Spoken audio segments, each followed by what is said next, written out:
Hey, everybody. Welcome to the Central Texas Football Podcast brought to you by Jolie Godfrey at My Community Home Loans. We want to thank Jolie for being our title sponsor this year. I want to thank Ranch Masters Real Estate for being a sponsor and Reed Holiday Lighting. It's getting close to, we say it all the time, or we talk about it, that it's not August anymore, so everybody's getting ready for Christmas. They just skip Halloween and Thanksgiving and go straight to decorations. Not at my house. We're getting ready for Halloween. Ron, how you doing, buddy? I'm doing well, sir. How are you? Pretty good. Pretty kind of interesting, like always, interesting week of football. Last week we were in Rogers, saw a competitive game for about a half, and then the Wildcats kind of pulled away there at the end. Cool stadium, like we said on the broadcast. I really like that old school grass, Mm-hmm. small stadium. We were set up in the home side, just to the if you're looking at the press box to the right, just in front of it on that back row, and Mm-hmm. surrounded by a bunch of Rogers Eagles who were there in the middle of the Eagles nest, and it was fun. Great folks, had a good time. Stopped at Bucky's on the way home and saw the other 500 or the other 50 to 100 fans that were there. The Whitney Wildcats were all there too. So good little trip. We'll get to go back Friday and do it again in Little River Academy. Yeah, just 5 to 10 minutes from where we were last Friday night. Should be a good one. I think we're not going to preview the Whitney versus Academy game, but touching on it, Academy might be one of the best 1-3 teams in the state. Yeah, Um, that's what Coach Haynes was talking about, and I asked him about a trap game, and he's like, "Well, I don't think it's a trap game because all we're talking about is Little River Academy. You know, they've got a bye after this, and they got a big game opener against Grandview, which you can't really call them a rival because they've only beat Grandview once since 2019, which was mhm. 2019. So, but in order to get over that hump and win a district title, you're going to have to beat, you know, Grandview. That's what did Joey McGuire say up in Lubbock? The Big 12 goes through Lubbock. Well, District 5 goes through Grandview. So if you want Yeah. to win a district title, and Mahia did it last year, and they beat Grandview. So should be a good one. Hey, we got our Matt Stepp question of the week. I'll let you start with that. Yes, sir. Start question to Mr. Matt Stepp this week was, excuse me, when the dust settled after the opening Friday night of the season, Class 3A Division 1 Region 3 might have seemed to some folks to be wide open. Is it wide open now, heading into Week 5, with upstart Fairfield and offensive juggernaut Palestine Westwood in District 9? Do they have enough juice to knock off the usual suspects in Region 3? And Matt Stepp's answer was, at the moment, I don't think anyone has enough to knock off Franklin, and was super impressed with the Lions giving Salina a four-quarter ball game last week. We'll see how things look in a few weeks. But heading into Week 5, I'm taking Franklin over the field in Region 3. And talking about that Salina game last week, they did give Salina a four-quarter game. A three Yeah, Division 1 team going up against one of the defending champions in 4A. Salina just won their ninth state championship in program history last year. Quarterback Bo Bentley, one of the top quarterbacks in all of 4A. And again, Franklin, 1-2 start, but again, we just talked about Academy maybe being one of the best 1-3 teams in Class 3A. Uh, Franklin's probably the best team with a losing record in all of 3A, if not the whole state of Texas. When you look at their schedule pound for pound, 33-22, they lost to Salina, but that was on the road. Again, one of if not the top team in Class 4A, and again the defending state champion. So Franklin, that 1-2 record really means nothing. I think they're still a dang good ball club, and I think they'll be fine as they head into district play here pretty soon. yeah. They played China Spring, which opening week got them a little bit, and coach over there said that once we got them throwing the ball, we knew we got them. So that Mhm. makes sense. You know that they're a run-based offense. They don't want to throw the ball if they don't have to. Right. They'll throw in a pass play here and there. Yeah, that region's fun. I mean, I agree that yeah, that Franklin's kind of the cream of the crop. But man, you've got Cole Collins over there at Fairfield. They're scoring 60 something points a game, and they're playing good defense too. Haven't played a really tough schedule. But then you got Kavion Brown over at Westwood, and they're kind of outside our area. But is he a 5-star yet? I think he is a 5. He's a 5-star, not too far out of our area. So we like talking about those guys. Those two teams, Hitchcock, Columbus. I think those are kind of top. And we talked about it. If say Westwood beats Fairfield, and Fairfield goes in as a 2 seed. They might find that little path that they can get to, a region finals or something against kind of avoid some teams. But second to the last week of the season, you got Fairfield and Westwood. That's going to be a good one. Yeah, that's going to be one of the top games in Region 3 for the entire season, as well as in that district as well. And again, looking at Fairfield's scheduled, Maypearl, who we know has gotten better over the last couple of years from where they were. They beat Maypearl 51-13. Beat Mahia, who's looking a little down, especially compared to last year, 66-0. Beat a Brownsboro team, which I believe is a 4A, 53-20, and then beat Buffalo 63-21. So like you're saying, scoring about 60 points per game. Defense is playing solid as well. They'll have McGregor this week. Again, I don't think that'll be a major test.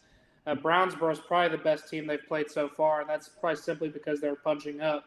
I think their real test will probably come in week 3 of district when they play Diboll, kind of part of that East Texas part of that district. But again, yeah, that game at Palestine Westwood, which will be in week 10, and the second to last game in district play for Fairfield, that's going to be a fantastic ball game. Regardless of where their team's records are at that point, that's going to be a fantastic ball game. Yeah, that'll be fun.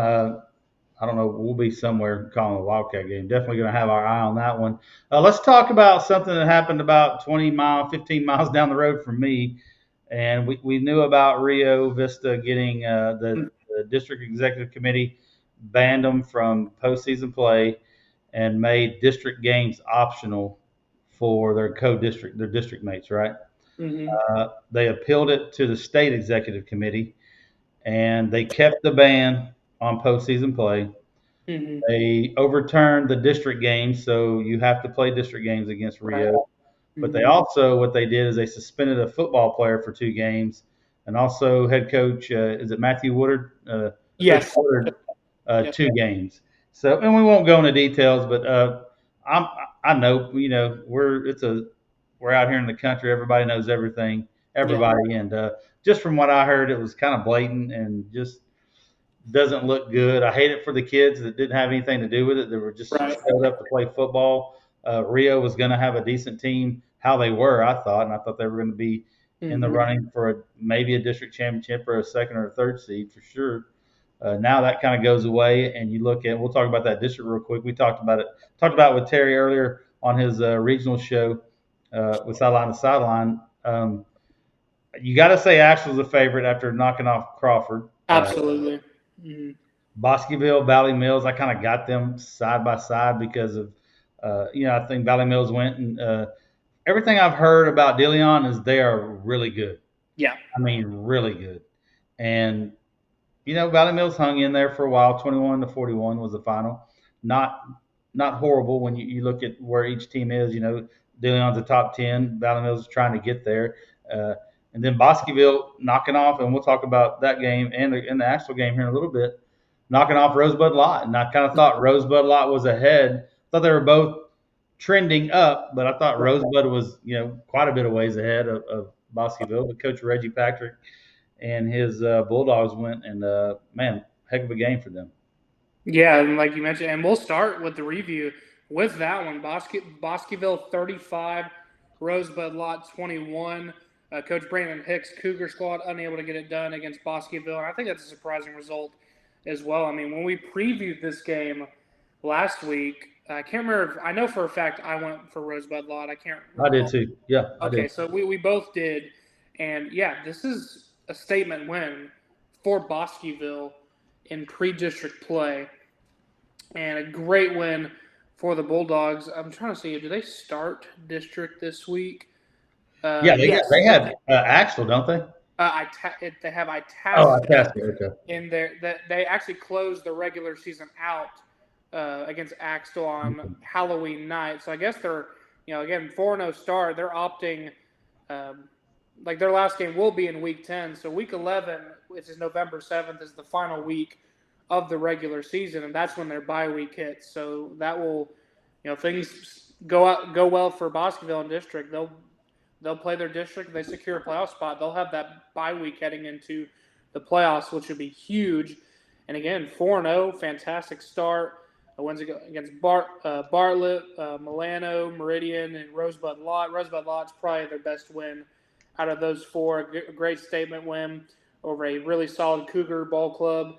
And then, I think they got a good chance to go 1-0 district against Itasca. Itasca's a bit down from where they were the last couple of years with Coach Ricky Torres no longer being there. And, I think Bosqueville, it's a big win for them. And they might have a chance to start off 2-0 in district. I mean, they have Itasca and then Dawson.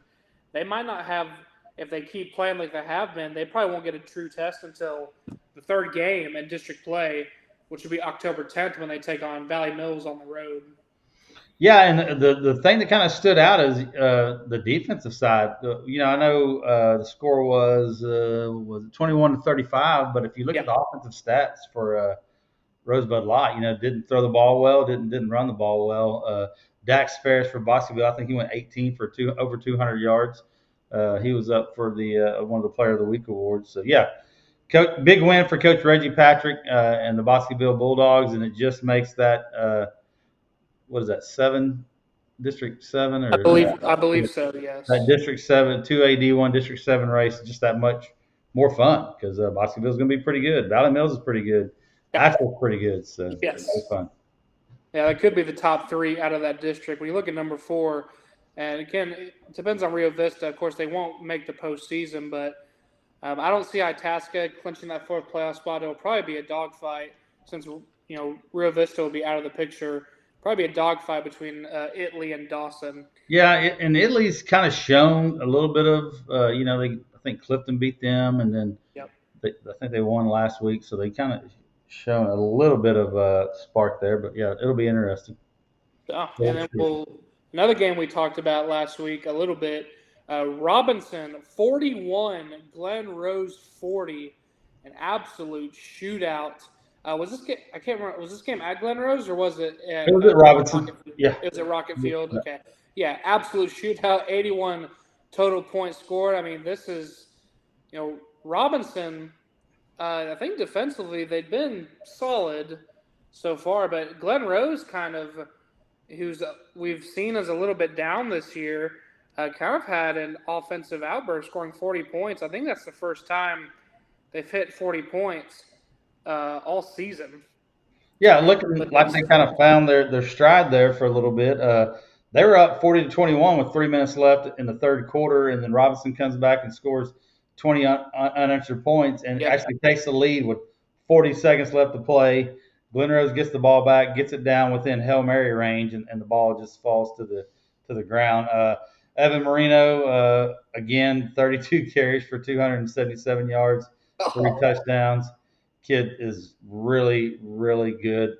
We're going to have a new saying around Central Texas Football Podcast, a barb, a bad A running back, because there's a lot of them around here, man. Yes. A lot of barbs around here, and Evan Marino is probably the leader of the pack, doing great. And I guess I don't know about moral victories, but for Glen Rose, really haven't been in a whole lot of games this year. Right. It stinks that you were up by 19 with a quarter, over a quarter left in the game. But Robinson, what is it called? Rockets never quit, whatever it is. Yeah, have on their deal, and they didn't. And when you got a kid like Bryce McCurdy, running that offense, and a really good running back, a great running back in Evan Marino, and the Medlock kid at wide receiver, good for them. Great win. Yeah, Glen Rose, they fall to 0-4, but you look the last 2 weeks, really 3 of their 4 games, they lost by 14 to Grandview, and the only kind of outlier here is week 2. They lost to Gatesville at home 30-7. But you think 2 weeks ago they played Brownwood at home, only lost by 6 to a good Brownwood team, and then give up a 20-point lead on the road at a very good Robinson team last week. And now Robinson improving to 3-1. Their only losses against a damn good Alvarado team. Beat them 63-28 back in week 3. Alvarado's looking good, man. Yeah, they are. And it's kind of funny because last year they lost in either state semifinals or the regional finals to Salina, and they had the do it all Cartier Collier there, and Yep. they're not losing much. They got their running back. I forgot his name, but really good running back and playing some good defense, and looks like they're not missing a beat without Cartier there. So, yeah, they're going to be fun to see how it all shakes out in the playoffs and see if they can make another run. And now the next game of our week 3 review, or week 4 review, I should say. Axtell, again, we talked about just a little bit ago, defeating Crawford 34-7, handing the Pirates their first loss of the season. Now, with Crawford, they'd only given up 12 total points, pitching 2 shutouts through their first 3 games. And Axtell, with a statement win of their own, handing Coach Robinson his first loss at Crawford. And Axtell's looking good as well. 34-7, again, was the final in that one, as they've now won 2 in a row since losing to Kearns by 6 back in week 2. Kind of a head scratcher there, but an excellent win for the Longhorns as they start district play next week as well when they hit the road against Dawson. Yeah, kind of like we talked about the Alvarado losing Cartier Collins. Cartier Collier. Collier, yeah. Yeah. Axtell lost Colton Horn, who was just a tremendous football player. Coach's kid. He could take it to the house from anywhere on the field. I saw him do it in Valley Mills. They threw a wide receiver screen at the 2-yard line, and he was, made three dudes miss, and nobody was going to catch him. They do bring back Levi Leathers, his 3rd year as a starter. He struggled to stay healthy, so knock on wood. Hopefully he's healthy this year. And Ethan Porter, a good wide receiver. AJ Fetch, both those guys went over for 100 yards against Crawford. Yeah, kind of a head scratcher how Crawford's defense has played so well, but I don't know that they played a team that kind of spread the ball out like Axtell. Right. They beat Centerville, they beat Hamilton, and Anderson Shiro. I don't know what kind of offense they run, but we do know that Axtell will spread it out. They got a kid that can sling it, and Levi Leathers. He threw for over 300 yards and 4 touchdowns against them. So something that Crawford can go back to practice and look at the film and kind of work on those things. I think they'll be fine. I think they'll be better than they were last year. And Axtell for them, kind of, kicked the door down and said, hey, don't forget about us. We were in the regional finals last year, and don't count us out. Yeah, and again, like as we just mentioned, they open district on the road against Dawson next week, and then the week after that, they get Valley Mills at home, their first true district test. Then they'll be on the road at Rio Vista after that, and then they'll get Italy, and then on the road on Halloween night against Bosqueville. Those 2 teams keep trending in the right direction, and Axel's able to pick up a win against Valley Mills on Friday, October 3rd. That could be a district championship match later on down the line, but that'll be fun. But a great win for Axtell as they start district play next week. And our final game from our week 4 review, a game that we did talk about last week. How about Malakoff taking care of business against Grandview 31-21? Again, as you mentioned last week, that's kind of a young rivalry that's kind of started to brew between those 2 teams, both in Class 3 Division 1. Malakoff improves to 2-2. It's actually Grandview's first loss of the season, but I think this is one of those situations where both teams, regardless of where they ended up, came out of that game better than they went into it. Yeah, I know they did have Sanders, the wide receiver for Grandview. I think he left the game, but I talked to somebody over there, and they think he's going to be fine. Okay, So good. other than that, I think they're healthy. I guess Jerrion Hall's back.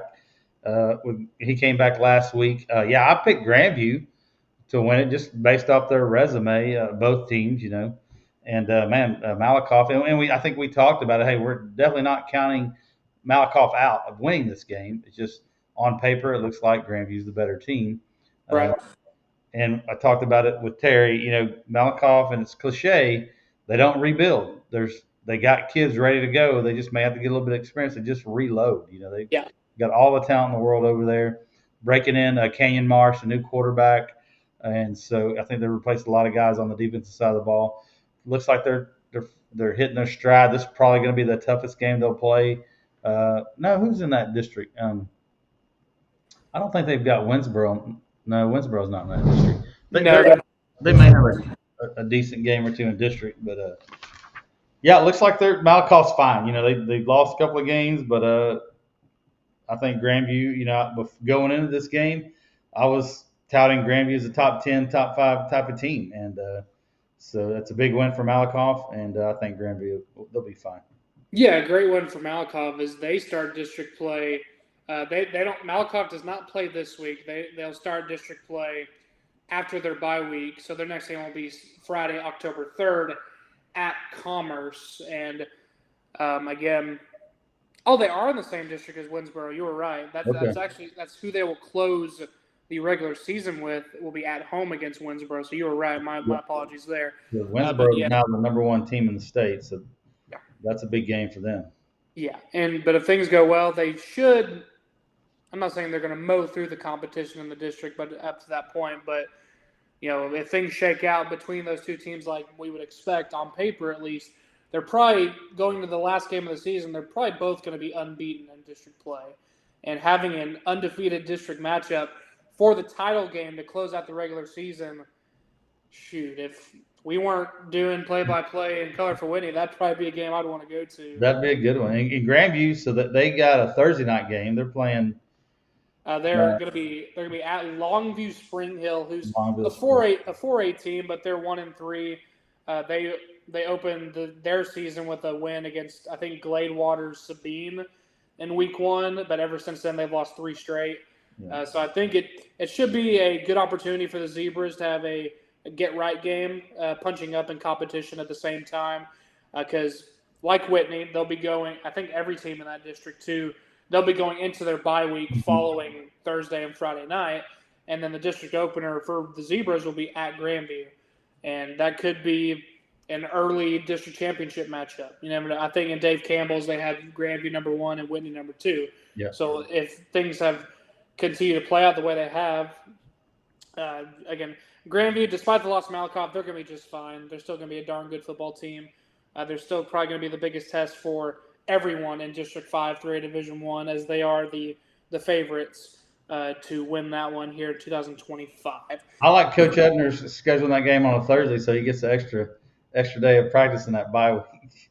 Absolutely. It's smart work, 100%. So that is the end of our Week 4 preview, and let's jump right in to our Week 5 preview. Speaking of potential district championship matches, the opener in this district in District 10, 2A Division 2, the 1-2 Mart Panthers will be on the road to take on the unbeaten Bremond Tigers.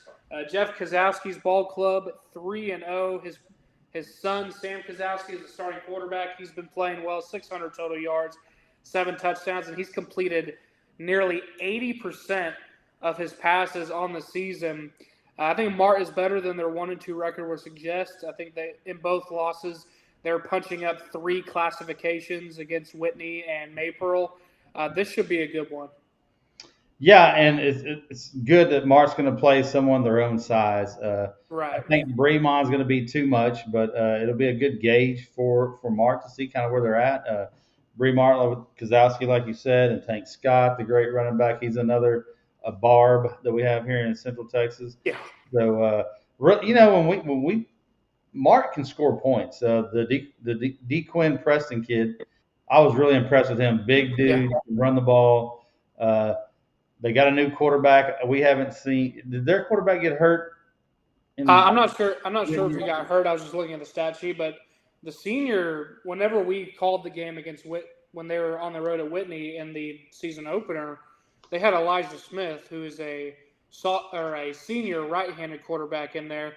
But ever since then, the last 3 games, it's been the sophomore quarterback, Aiden Lauderdale, who I recall watching on film as more of a pro-style quarterback. I think Elijah Smith was a bit more mobile.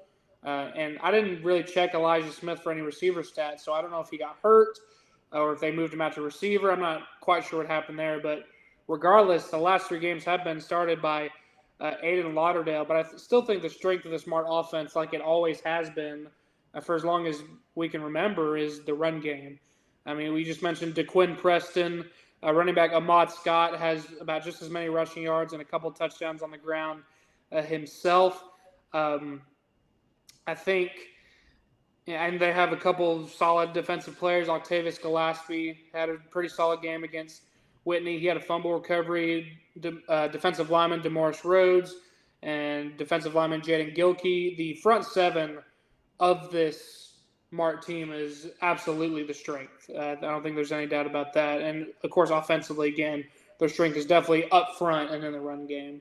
Yeah, like I said, it'll be good for Mart to kind of play someone their own size. I Right. think Bremont is just they're the favorites, and I'll take Bremont, and I'm ready to see that Chilton Bremont game too.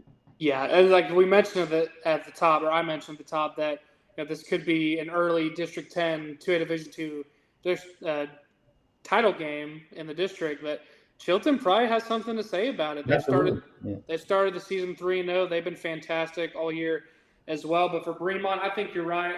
I think the quarterback Kozowski, and then you mentioned the running back Tank Scott, and it's a trio of Scotts as both defensive ends, Jeremiah and Jaden Scott. Each the leading tacklers and leading tackle for loss facilitators on the defense for Bremont. I think they're going to be too much for Mart as well. I'll take the Bremont Tigers over the Mart Panthers in this one as well. And then our second game of our Week 5 preview, we have 2-2 Connolly with their pre-district finale on the road against a 3-1 Athens team. This is the second game all time between these two teams. The first game was last year and saw Athens defeat Connolly in Waco last year 34-21. Connolly lost, like we mentioned Robinson earlier, Connolly lost big time against Alvarado last week, but who hasn't so far in 2025, 70-21, which Connolly has lost 2 straight games after starting the season 2-0. They lost to Grandview back in Week 3, and Athens with a dominant victory against Jacksonville at the Tomato Bowl last week, 61-14. What do you see in this one, Kenny?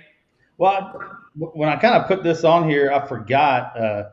Just don't know how healthy Connolly is. I know Jamarian Vincent only took 4 snaps against Grandview, or he caught 1 pass and ran the ball 4 times. I heard he got hurt. So they may be down. Braden Ford, they're a really good running back. They've got the firepower. I just don't know if they're healthy. I thought you would like. I don't know if they got a bye week or their district starts next week, but you kind of want a get right game for them after getting stomped by Alvarado. But this just doesn't look like it's going to be a get right game. Athens is 3-1. Like you said, they beat Jacksonville last week pretty convincingly. I just don't think Connolly's healthy enough to win this game. I'm going to take Athens. Yeah, I'll probably take Athens as well. And like you mentioned, with the injuries or potential injuries that Connolly is keeping up with, they will be going into the bye after this game, so they'll be off next week before their home district opener on October 10th against China Spring, a huge test out the gate once district play starts. So I think getting 2 weeks, an extra week to kind of recover for the cadets to recover and prepare, have 2 weeks to prepare for their district opener. The bye week probably couldn't come at a better time. Yeah, and even if you've got some dudes that are kind of nicked up 50-50, man, I would just sit them. Give them 3 weeks to get rested up and heal up. And this game, you want to get the win, but it means absolutely nothing in the grand scheme of things and making the playoffs. So tough schedule. There's some dudes that they schedule some tough teams, and Connolly's one of those. With although Grandview's a 3A team, they're a very good 3A team. They have been very good for a while, and an Alvarado team, and now a good Athens team. So hopefully they get healed up. They get out of this game with no injuries, and they take those 2 weeks and get ready for China Spring. 100%. And then we'll move on to our next game, a 3A Division I matchup, 2-2 Rockdale at 2-2 Groesbeck. Rockdale has also lost 2 straight after starting the season 2-0. They lost to Giddings last week, 44-36. Groesbeck lost to Lexington, one of the top teams in 3A Division II, 56-21. Their 2 wins on the season have come against McGregor and Centerville. What do you see in this one, Kenny? I really don't know. I just thought this was a good game, kind of Yeah. just to see where these two teams are at, because I think they're Yeah. both kind of muddled. Yes. Nobody knows where they're going to be. I think Mhm. Rockdale, you got Franklin, uh, Little River Academy, Troy, Rockdale, Cameron Yo just hasn't been real good here lately. Mhm. McGregor hasn't been good.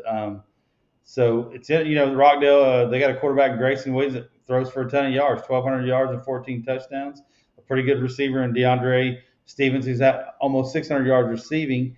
Grossbeck, they've got some skill kids. I think the coach's kid is the quarterback. Coach Cortis's kid.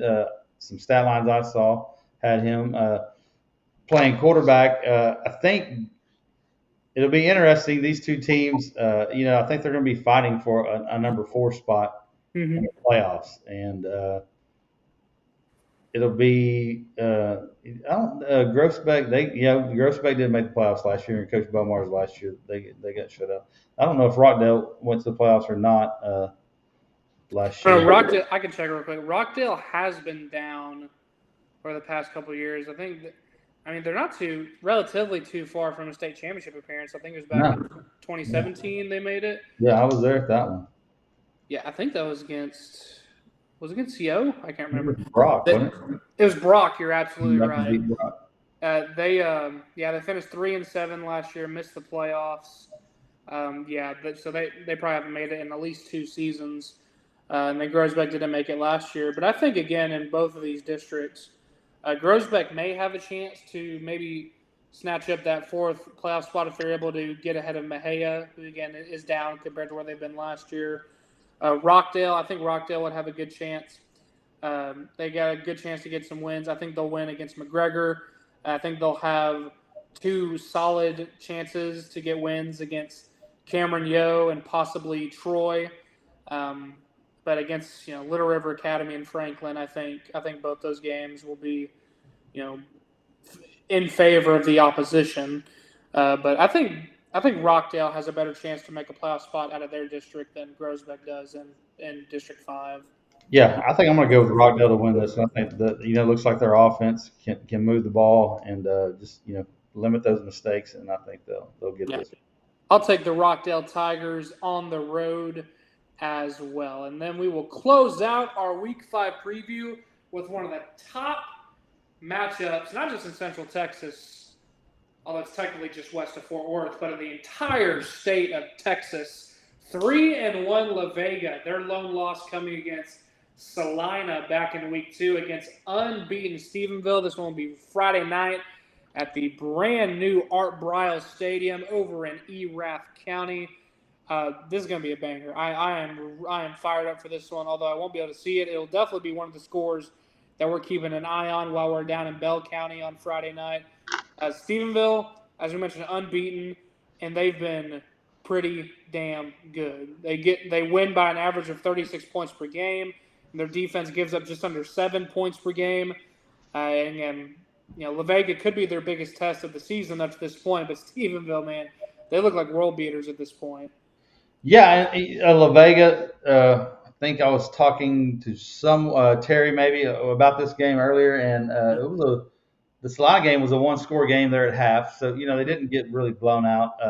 It just got away. They've got KJ Parr, who's a really good quarterback. I think he's kind of underrated for the way he plays and how he can hang in the pocket and take hits and deliver the ball. Jabari Thornton, their wide receiver, who just decommitted from Oklahoma State University, I guess because of the Coach Gundy firing. Caden Rowland at linebacker. They had a kid transfer in, plays running back, who's been playing well. Their offensive line has always been big and nasty. The left tackle will run you across the field. When you watch film, the play goes this way, and their left tackle just pushes the dude, 30 yards downfield. He's nasty.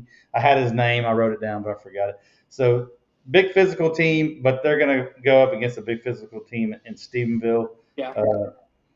At Stephenville, I think what is La Vega number 5 or 6, and Stephenville's number 5 and 4A D1. So I believe so. two top 10 teams going at it. Looks like Stephenville, all the kids you're seeing in the stat line, you didn't see them. Gentry's gone. The quarterback from last year, I believe, is gone. So new guys, their defense is playing better. They're not giving up a whole lot of points. It'll be a good one. I just don't know that you can pick against Stephenville right now as much as I'd like to pick La Vega. I think this may be Stephenville's ball game. Yeah, I like Stephenville in this one as well. I mean, you look at those guys, like you mentioned, all these guys are new to the stat board. Quarterback Trot Jordan, starting at quarterback for Stephenville. He has 800 total yards around there and 11 total touchdowns. They have a pair of really good running backs in Zyler McClendon and Carter Van Zant. They've combined for almost 1,000 yards and 8 total touchdowns on the ground. But arguably their biggest weapon is out wide with Brighton DeVivo. He's got 309 receiving yards and 6 touchdowns through 3 games or 4 games, and the spearhead of their Yellow Jacket defense is probably the most Stephenville sounding name you can get, with Hudson Butchie, their middle linebacker, the captain. I thought Trot Jordan was pretty Stephenville. Trot Jordan's pretty Stephenville as well, but Hudson Butchie, their senior middle linebacker, the anchor of that defense, leads the team with 52 tackles, 7 tackles for loss. And he leads the team in sacks as he's put up 3 sacks through 4 games as well. I think La Vega is going to be fine when district play comes around, but I think this Stephenville team is really, really good. I think it'll be kind of similar to what we saw in the Salina game for La Vega. I think it'll be close at halftime, and then Stephenville, with just their utter, size and physicality, will probably maybe wear La Vega down just a little bit. And then they'll pull away. I don't think it'll be a blowout. I think it'll be more like a 10 to 14 point win for Stephenville. But I mean, this is one of the top matchups in all of the state of Texas. I mean, this is going to be the score, like we just mentioned. While we're calling the Whitney Little River Academy game on Friday night, I'm gonna have that score on my phone and eyeing it all night long. Yeah, that's definitely one we're going to keep up with. One you'd love to go watch for sure. Can't do it, but it'll be a good one. Coach Hyde, I'm sure, is going to have his dudes ready to go and chomping at the bit. So good luck to them, and good luck to all the teams that are traveling, teams that are at home. I hope, just hate seeing injuries. So hopefully everybody gets out. It's not going to happen. There's going to be injuries as part of the game, but hopefully no major injuries and everybody gets home safe. 100%. And like we talked about, Axtell we'll be taking on Dawson this week. There's a lot of great games. Again, that's a district opener. Goldthwaite and Chilton, that's going to be a great game. Goldthwaite's 2-1. Chilton's 3-0. I think there's still, even though we didn't mention them, there's still a lot of great games happening around Central Texas this week. So if you're able, go out and catch a ball game. Copper's Cove's going to be playing Killeen. Belton's going to be taking on Quera. That's going to be in Quera, though, but still a lot. And honestly, a sleeper match in Central Texas as well. Killeen Shoemaker, a battle of unbeatens. 4-0 Shoemaker at 4-0 Temple. That's going to be a fantastic game over at Wildcat Stadium. Again, both teams 4-0. So, I mean, if you're able, there's a lot, even though kind of weeks 4, 5, and 6 is kind of that point of the season where a lot of teams are taking their bye weeks before, district play starts. So it's usually a thin platter of games. But, I mean, for this week 5 here in 2025, at least as far as Central Texas is concerned, there's a lot of banger matchups this week. So if you're able, go out and watch some football. Yeah, and we talked about them earlier. DeLeon's going up to Munster and playing those guys Friday. State champions. Yep. Yeah, and then you got another kind of cross district, same as Rockdale Groesbeck. You got Maypearl going to Troy. Mm-hmm. You got Marlin going to West. Marlin's trying to get something going, man.